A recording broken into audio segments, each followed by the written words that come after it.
Anyway, this was the play that they thought dangerous. Last year I suggested to Mr. Verkovensky that he have it published, for it is quite innocuous by our present standards. He spurned my suggestion with obvious displeasure. He didn't at all relish my calling his piece innocuous, and I think this accounts for his subsequent coolness toward me that lasted for 2 months. And what do you think happened at the very time I suggested that he have his play published here in Russia? It was printed abroad in a revolutionary anthology without his knowledge. Terribly scared, he scurried over to see the governor and wrote a noble letter of self-justification to Petersburg. He read it aloud to me twice but never sent it off because he didn't know to whom to address it. He worried about it for a whole month. I'm certain, however, that in the secret recesses of his heart he was immensely flattered. He went to bed every night with a copy of the anthology that had been smuggled into him, and during the day he kept it under his mattress. He didn't even allow the maid to make his bed during all that time. And although he daily expected to receive a telegram from somewhere, he maintained a haughty, resolute expression. No telegram arrived. Eventually he forgave me too, which shows how kind he is and how unable to bear a grudge. Of course, I'm not trying to say that he didn't suffer for his convictions at all, but I'm convinced that he could have gone on lecturing about his Arabs if he had only provided the necessary explanations. Instead, he let himself be carried away by his imagination and convinced himself that his academic career was shattered by a whirl of events. But if you wish to know the real truth, the actual cause of the break in his career was a renewed offer made in the most delicate terms by Varvara Petrovna Stavrogin, the wife of Lieutenant General Stavrogin, and an extremely wealthy lady. She suggested he take upon himself, in the capacity of educational supervisor and friend, the education and intellectual development of her only son, for which she offered him, it goes without saying, fabulous remuneration. The offer had first been made when he was still in Berlin after his first wife died. She was a native of our province, a frivolous girl whom he had married while still very young and impulsive. I believe he had a miserable time with that, it must be said, rather charming woman, partly because of financial restrictions and partly because of certain difficulties of a delicate nature. She died in Paris, having been separated from him during the last 3 years of her life, leaving him a 5-year-old son, quote, the fruit of our first, still unclouded happiness, end of quote, as Mr. Verkovensky once sadly put it in my presence. The fruit of their happiness was immediately packed off to Russia and his education entrusted to some distant relative residing in a remote backwater. That first time, Mr. Verkovensky declined Mrs. Stavrogin's offer. Less than a year after his wife's death, for no particular reason, he married an uncommunicative Berlin girl. However, this remarriage was not his only reason for declining the position as young Stavrogin's tutor. He was fascinated by the resounding fame of a certain professor and had his eye on an academic career for himself that he fancied would give him an opportunity to soar on eagle's wings.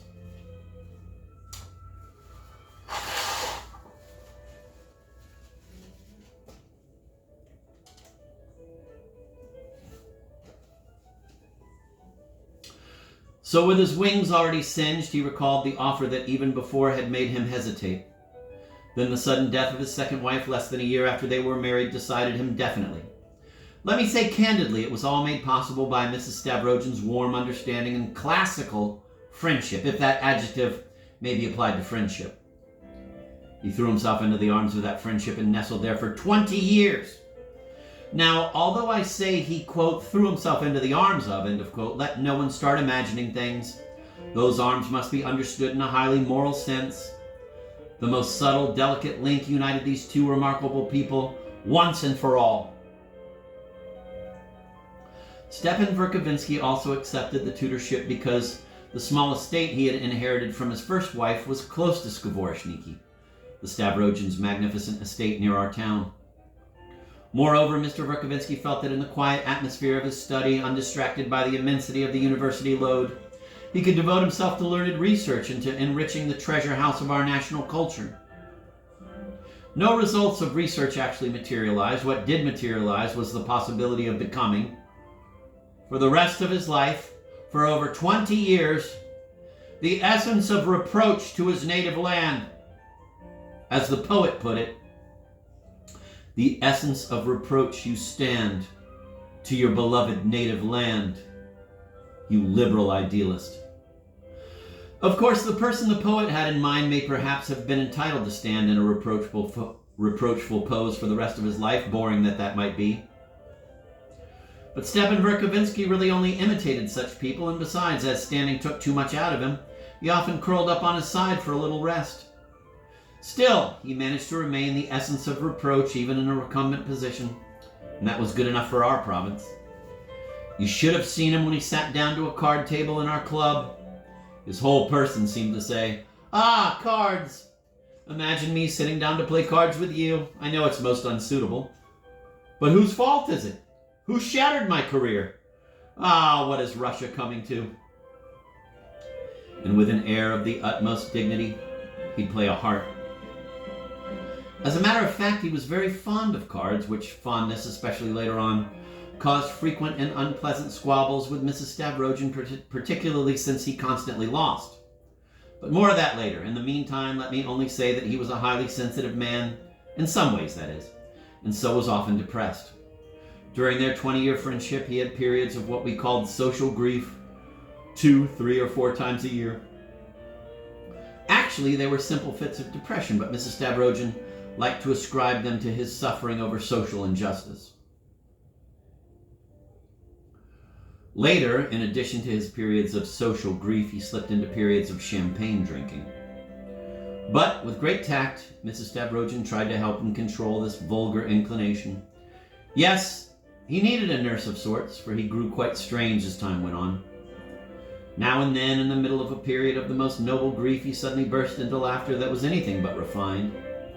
Occasionally, he even made humorous remarks about himself, and there was nothing Mrs. Stavrogin feared as much as a sense of humor. She was a woman classicist, a lady protector of the arts, who acted only out of the loftiest considerations. The 20-year influence of this lady upon her poor friend was decisive.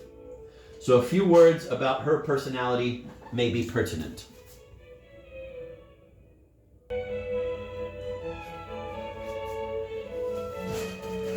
There are strange friendships in which the two parties long to tear each other to pieces most of the time and yet cannot live without each other.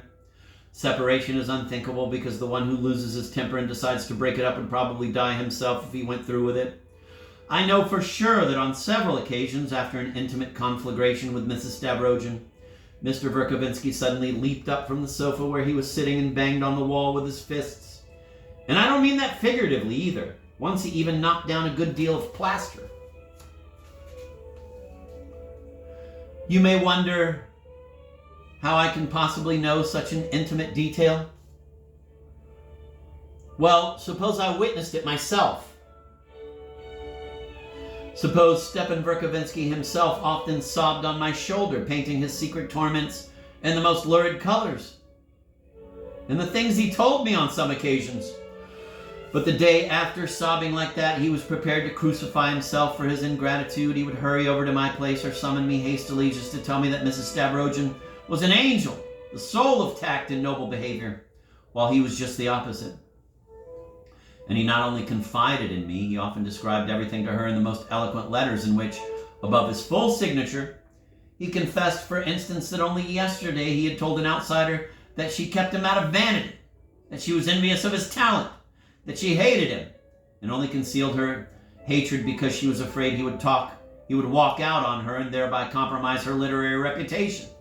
That finally he loathed himself and had decided to die by his own hand and was only waiting for the word from her that would seal his fate, and so on. So you can imagine the pitch of hysteria this innocent 50-year-old babe could work himself up to. Once I read one of those letters. It was written after a quarrel between them that had started over some trivial matter and had become envenomed as it dragged on. I was horrified and begged him not to send it.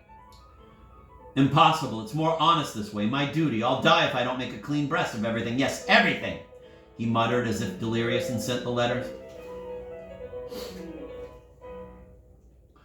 And this is where the main difference between them lay. Mrs. Stavrogin never would have sent a letter like that. True, Mr. Verkovensky was crazy about writing. He wrote to Mrs. Stavrogin even though they lived in the same house. And during his hysterical periods, he turned out 2 letters a day. I know for certain that she always read those letters very carefully, even when she received 2 on the same day. Then she folded them neatly, annotated and classified them, and filed them in a special drawer. Moreover, she did some soul-searching over those messages herself. But then, having left her friend wondering for the whole day, she met him and behaved as if nothing had happened. Gradually, she trained him so well that he never raised the subject of a quarrel himself, but only glanced questioningly into her eyes. However, she never forgot anything, whereas he did, and too quickly at that. Often on the very next day, encouraged by her polite composure, he laughed in the presence of strangers and even behaved with schoolboyish exuberance over the champagne. I can imagine the venomous look she darted at him without his ever noticing.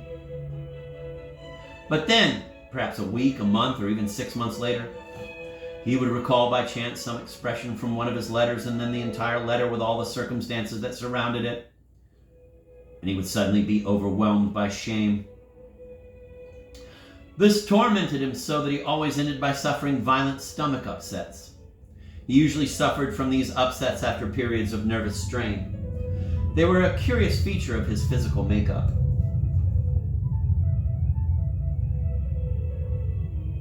Indeed, Mrs. Stavrogin must often have hated him, but he had become, above all, a sort of son for her, a creation, her own invention. And this Mr. Verkovensky never suspected to the end of his life. Yes, he became the flesh of her flesh, and she held on to him. But not at all because she was envious of his talent, as he asserted. Ah, how insulting such assumptions must have seemed to her. She buried her unquenchable feeling for him under constant hatred, jealousy, and scorn. She protected him from every speck of dust, looked after him like a baby for 22 years, and spent sleepless nights when she sensed some threat to his reputation as poet, scholar, and fighter for social justice. She had invented him, and she was also the first to believe in her own invention. He was a bit like a part of her private daydream.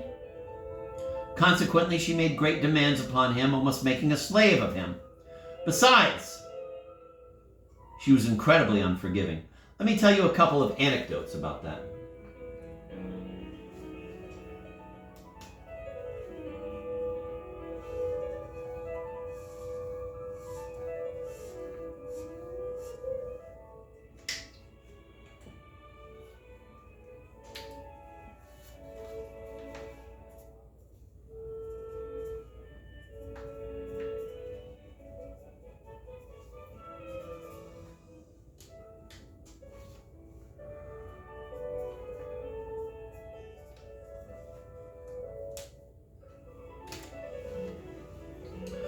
Once, when rumors about emancipation of the serfs first started circulating and all Russia was rejoicing in anticipation of a moral regeneration, Mrs. Stavrogin received a visit from a baron from Petersburg, a man with the highest connections and very closely associated with the forthcoming reform. She valued such visits highly because, since the death of her husband, her links with high society had become weaker, destined, as they were, to break altogether in the end. The Baron came to tea, staying for about an hour. She didn't invite anyone except Mr. Verkovensky, who she felt would be a good showpiece for the Baron. Apparently the Baron had heard of him, unless he just pretended he had. But anyway, he scarcely addressed him during tea. Of course, Stepan Verkovensky felt he had to make a good impression, which should have been easy with his elegant manners. For although he was, I believe, of humble origin, he had been brought up from earliest boyhood in a well-known Moscow family and spoke French like a native Parisian. He was present to help the Baron realize from the first glance the sort of people with whom Mrs. Stavrogin surrounded herself, even in her provincial isolation. However, it didn't quite pan out that way when the Baron confirmed the absolute authenticity of the rumors about the Great Reform. Mr. Verkovensky allowed his enthusiasm to get the better of him, shouted, "Hurrah!" and even gestured with his hand, intending to emphasize his exaltation. His exclamation wasn't loud and was quite elegant in a way.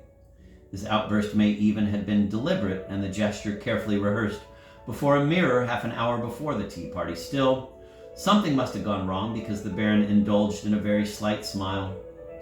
Although immediately afterward, with incredible politeness, he managed to slip in a phrase about the nationwide delight. the lifting of all Russian hearts at news of the great event. Soon after this he left, not forgetting to thrust 2 fingers into Mr. Verkovensky's hand in parting. When they were back in the sitting room by themselves, Mrs. Stavrogin remained silent for 3 minutes.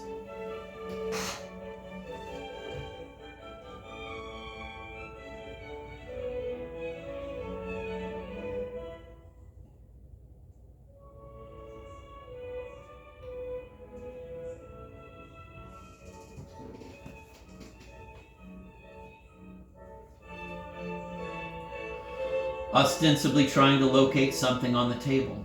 Then she suddenly looked directly at Mr. Verkovensky. She was very pale, and her eyes flashed as she hissed at him.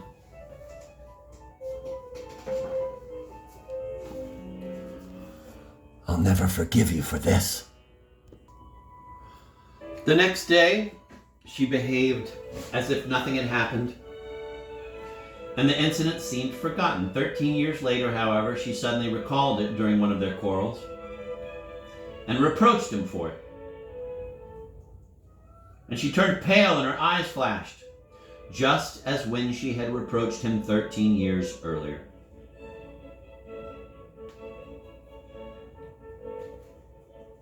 Only twice during their entire relationship did she say to him, "I'll never forgive you for this." The tea party with the Baron was the second time.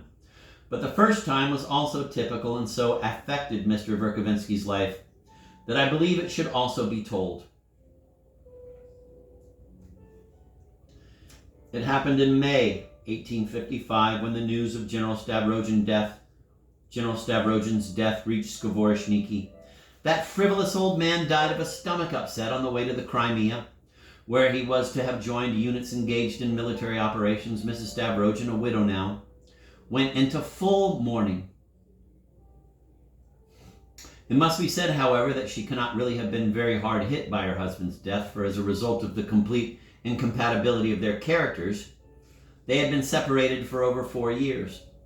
She paid him a monthly allowance, for the general had only 150 serfs, his army pay, a well-known name and good connections, while she owned the Skvoreshniki estate and was the only daughter of a very rich contractor. Nevertheless, the suddenness of the news was a shock to her, and she retired into seclusion.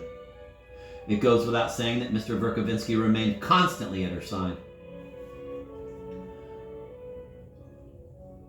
May was in full swing. The long evenings were enchanting. The wild cherry was in flower. Every evening they met in the garden and sat till nightfall in the arbor, pouring out their thoughts and feelings. Those were very poetic moments. The change in her marital status somehow made Mrs. Stavrogin very talkative, and one might say she opened the recesses of her soul to her friend. This went on throughout several May evenings.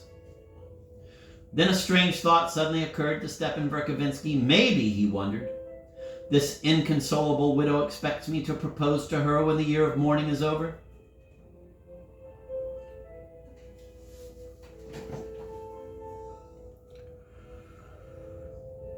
There's no doubt that this was a rather cynical thought, but then the higher the stage of development a man reaches, the more prone he becomes to cynicism, if only because of the increasing complexity of his makeup.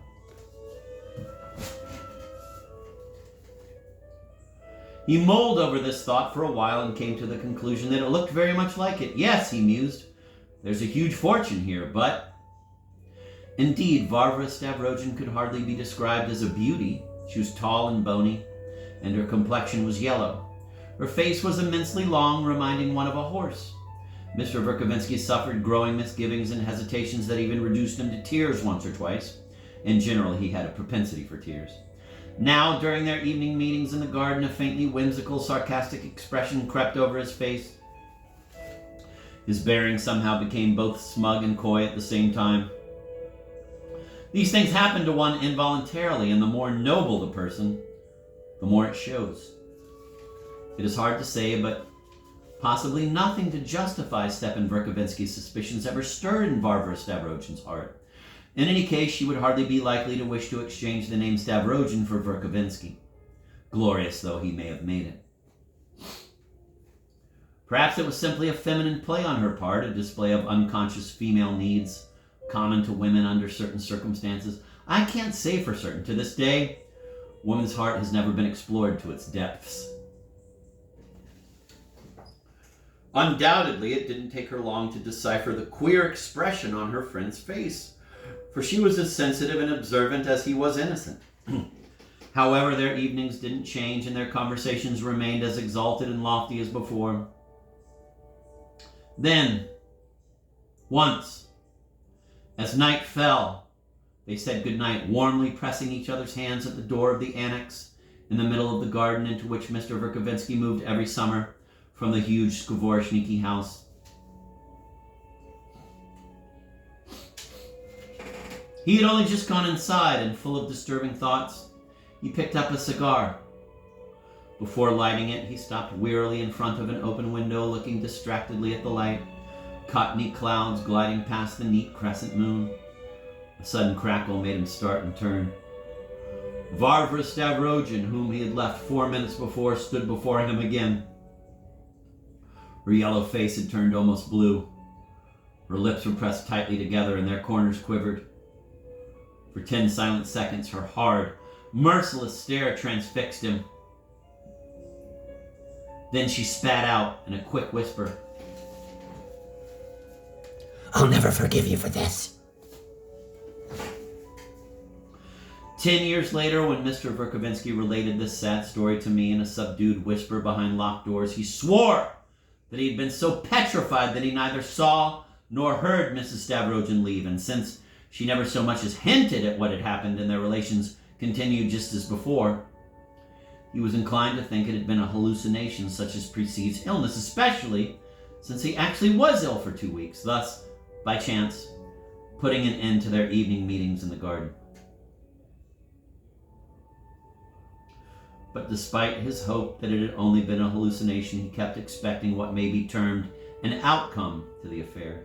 He couldn't believe that it had ended then and there, and so, at times, he must have felt strange looking at his lady friend.